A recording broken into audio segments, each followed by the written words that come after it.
I know you've been pretty busy with work-related stuff, but have you been keeping up with like the market overall? I feel like it's been kind of, I'm not going to say like boring, but I guess the way the market conditions are, they're not necessarily because it's not volatile. There's really not much happening right now, right?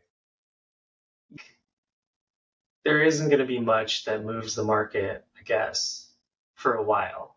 Um, uh, until a killer use case comes out for blockchain, or until like governments start to like bring investor money in. I think if all of those like ETFs get approved, I think that's going to be huge. But even then, I don't even know because there's been so much talk about it already that maybe the price is baked in. No idea. I think there are a few things like on the tech side that are happening that seem to be pretty cool, which, I haven't really been paying too much attention. So somebody told me about Friend.tech, and that seems to be the hottest app right now. Everyone is talking about it and how Yeah, everyone is making money off of it. And so are you on it, or have you like checked it out? I checked it out. I mean, like I looked at it, and basically you create shares of yourself that you can sell, right? And then like the shares basically, I think like there's some type of like limit to how much speculation the shares like can pop in price. So I think like you can max out at I think 3 ETH or 2 ETH per share or something like that. Honestly, I don't care. Like it doesn't seem like there's anything really good for the world that comes out of this, like significantly good for the world.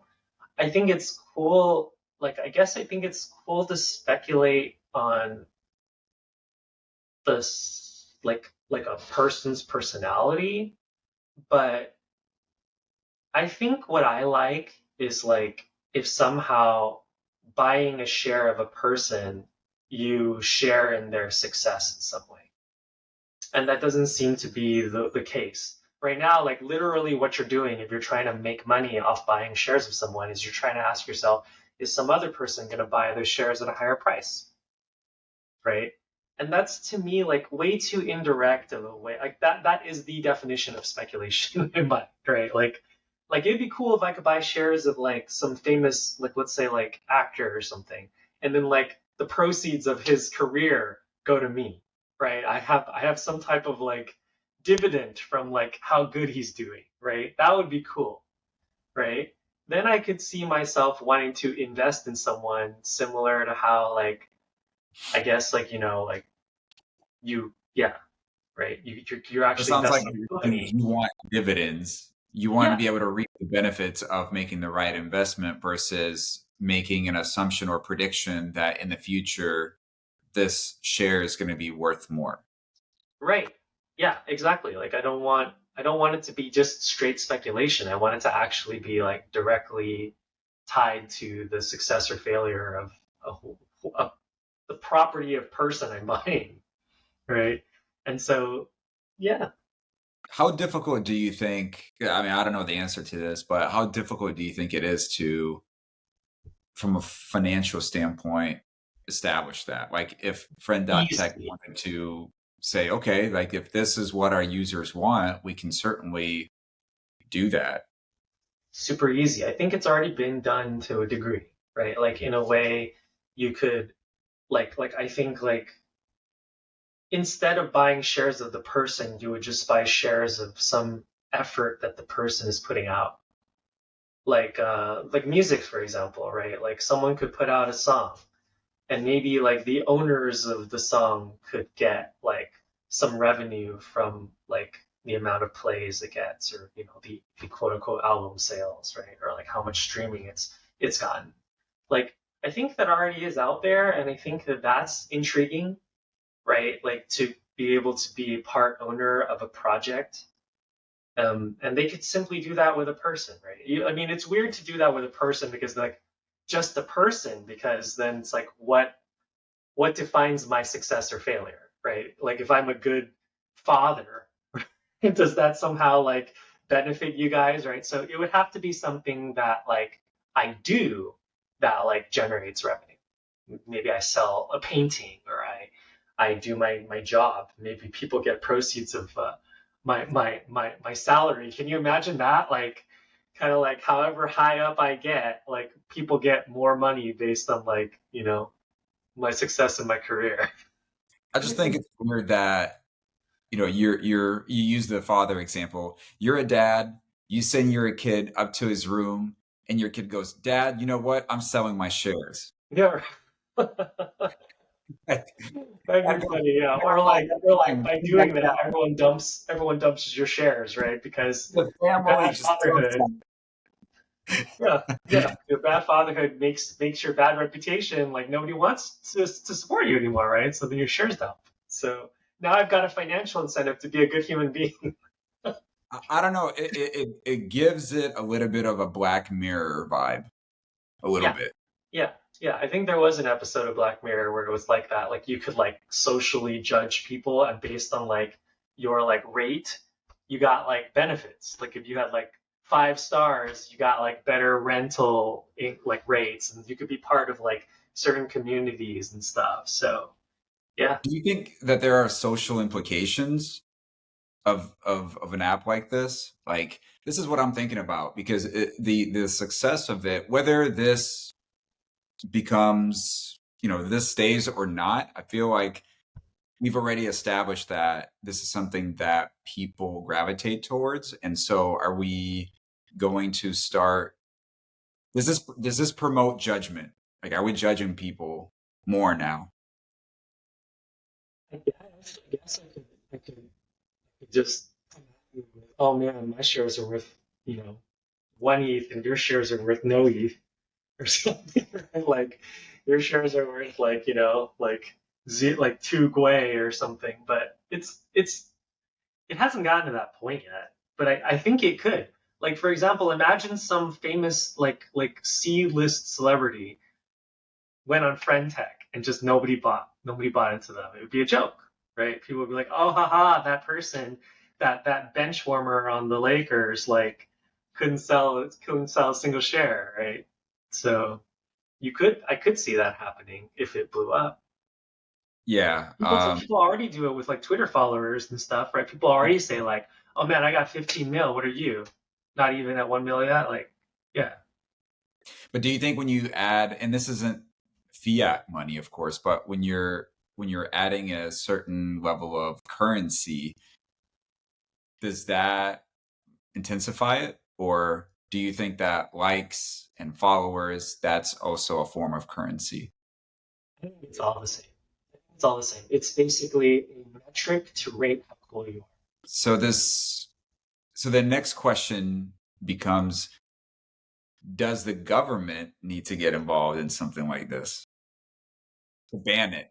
Are we coming in and saying, hey, this is not really good for society and we're banning it? Or do we create nonprofit organizations that are, for mental health and saying, hey, we should not be having these types of projects? Or like, I don't know, like, are there going to be serious implications from this? Or are we already kind of numb to this type of feeling because we have the Twitter followers and the likes? I gravitate towards freedom of speech and freedom of expression. So like to me, and people have always said I'm like super mean and too hardline on it. Like I don't agree with like censoring social media and whatnot. I mean, like that's a very controversial like position to take, especially because of like things that have happened lately, like with like the Capitol building, the Capitol riot, and all that, right? But I really think that people need to take some responsibility to like manage their life. Okay, if you don't want to be part of this rat race, then just don't. Don't let this type of stuff like your number of followers define your depression. And like, if you can't do that while being on Twitter, then don't be on Twitter. Or like, buy like use a ghost account. And just separate yourself from that if you still want to like read Twitter and you don't want to be judged by it. Like I just think, yeah. So no, I don't think the government should jump in. I think it should be a thing that parents can do to stop their kids from using it if they think their kids can't handle it. And when you're an adult, be a grown ass man and like, you know, be responsible for your mental health. Yeah, I would agree to what you said. I think every household, parents, mom, dads, they're the ones that should be responsible for instilling the values and educating their children about um, everything in moderation, so to speak. But it is something to be mindful of because kids don't necessarily have the self-awareness. So if this becomes very accessible for kids to utilize, which I don't know what that onboarding process is like. I don't know how user friendly it is. I think I saw an article somewhere that they need to work on their like UX a little bit, but obviously it's not stopping a lot of people. I think it was how many users do they have? I think I read like maybe like 60,000 or something, or maybe even more than that now. It's probably more than that, but yeah, not necessarily a security conversation, but definitely something that has been pretty top of mind lately. But on the topic of security, recently we saw that Balancer they were like they found a exploit on 8 different chains, I believe, and this isn't the first time that Balancer has had issues. I think back in 2020, if I recall, they suffered a hack, and this one, I don't know, it doesn't seem to be as bad because they were able to recover like 97% of the funds, but there's still like 2.8 million that's at risk since like last I read. What do you make of what's happening with Balancer? Yeah, so actually it was a good news story. It wasn't totally. So really what happened was um, a white hat disclosed a vulnerability, a very serious vulnerability inside of certain balancer-based liquidity pools. And so like Balancer did not tell anyone about it and just like secretly worked to notify people that there was a problem. So they built like kind of a website. You could like put in your like address or something and they could tell you like if like, you're vulnerable, right? You could put in your information. They could be like, oh yeah, you're vulnerable. You better withdraw all your liquidity out of this pool. So they like listed out like here's these pools that are vulnerable, like get out of there as soon as possible. And they also tried to freeze the activity on a few of these pools because certain of them had these like provisions where you could do like a multi-sig vote and then they could have the power to like freeze and only allow withdrawals in the case of an emergency, which is what they call this. And so like, yeah, there's still some stuff vulnerable, meaning like certain people didn't pull their money out of their pools yet, right? And like the reason that they couldn't get even more people to pull the money out of their pools probably is because they don't know how to like notify all these victims. They can't like just send them an email because they don't have the emails of all these victims, right? With like just a wallet address. So like they just made the announcement and they're just giving them time. I actually think that like the Balancer story is like a really good news story for security because like the way the whole thing was handled seems really sensible and responsible, right? Like you had a white hat hacker, that's a good thing. Somebody could have stolen all this money and instead went and told Balancer like nicely. Hopefully Balancer gave him or her a huge bounty, right? Probably so. And then Balancer went and said, all right, let's just keep it a secret. We're not going to go and just like blast out this info because we don't want to get hacked. Let's give everybody time to be safe and let's just announce it on Twitter as clearly as we can, create a really convenient user interface for people to just check if they're vulnerable, remove their money if they need. And like once everybody has done all that, and there's like all the funds are safe, we'll release the details of the vulnerabilities to educate like the community. I think that's like super cool. And they didn't hide it. They didn't worry about them like having egg on their face or having a vol and just secretly sweep it under the rug. in my mind, like this is the way like security, like white hat hacking and like bug divulging, responsible bug disclosure should be done. So then, okay, maybe I misread this, but uh, in one of the articles, it talked about how this exposes the security risk of layer two chains. Is there anything that makes sense out of that statement? Okay, so like full disclosure, I haven't checked for updates today, so the day of recording. So like, I don't know if they already released the like vulnerability details, but I think as far as I can tell, like, when I checked last, which was yesterday, they hadn't. Let me And see if I so can like, pull. I don't know if they could even say that yet. Maybe all of the like vulnerable pools were on L2 chains, but I didn't check carefully. And also, like, even if they were, I think it's premature to say that it's an L2 chain problem.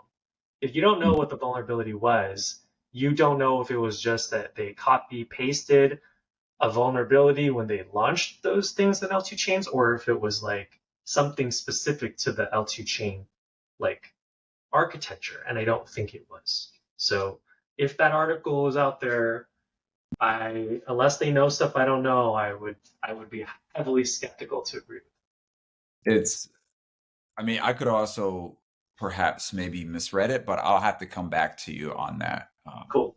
on that topic. So the other thing that I read today is there's a chain. I think it's called. Let me tell you the name of it. There's a chain that I think they converted to being a proof of work chain, and they did it specifically for security reasons. So that kind of begs the question: are proof of work chains naturally just more secure than proof of stake chains? Oh, I would say there's an argument of yes. I only say that. You know what? Yeah, I would say like I would argue no. You can't definitively say that yet. But if you had to choose one or the other, proof of work has been used for longer than proof of stake.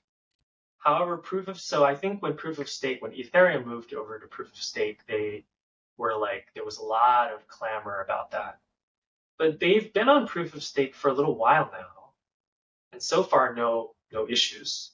But like 1 year's worth of data is a lot less than like 10 years worth of data. So like um, I would say like proof of work is, in my opinion, a little bit simpler to understand conceptually, and there is like more of a clear cut selfish incentive to behave, quote unquote. Mhm. So if I had to choose one, I would choose proof of work. That being said, there has been no like holes that someone has poked into proof of stake. And we haven't seen any real world incidents that attack the proof of stake, like like what do I want to call it? The proof of stake like mechanism in any significant way. Other than like finding a couple of bugs in the implementation, there hasn't been any issue with like the general algorithm of it. Yeah, because at first I thought maybe perhaps it is happening on the smart contract level, and so proof of work chains up to this point I thought don't have smart contracts, but technically Bitcoin now does, right? With BRC20s, and Contracts are related to when using proof of stake. Ethereum had smart contracts and they were proof of work all the way up until like a year. right, you got a good point there. Yeah, interesting. Okay. So the other thing that I caught on the news was this whole like PEPE situation, which is kind of security related, but more of risk. I saw that the developers of PEPE were secretly selling their tokens. I don't know if you caught a glimpse of that, but now it's creating like a lot of panic within the community, and that's why like Pepe is down so much. Because I bring up Pepe not because I think that from a technical standpoint, meme tokens, should carry a lot of weight in discussions, but uh, I think there are certain tokens that we as the community like pull together and say, we're really excited about the potential of this specific meme token, quote unquote, making it, because at that point they'll have enough money to maybe continue their development, like what Shiba Inu is doing with, developing a game. And so I think that in some ways, people such as myself, think that it would be great to change the narrative of meme tokens. And so a lot of people were looking at Pepe as one of those tokens that could potentially develop into a Shiba Inu and potentially continue its development. But um, I don't know if that's going to be the case with this recent news. So we shall see. Yeah, yeah. I mean, I think that's just one of like a million examples of just how popularity doesn't equate to due diligence. Like people get behind something like, and I think the mistake that some people make is like, oh, if everybody else is getting behind this, they must have done their due diligence. And so I'm going to get behind this too because it's safe. Otherwise, could 100,000 people be wrong or like 100 million people be wrong? And the answer is yes, they can. So, um, buyer beware. Definitely in crypto, buyer beware. Absolutely.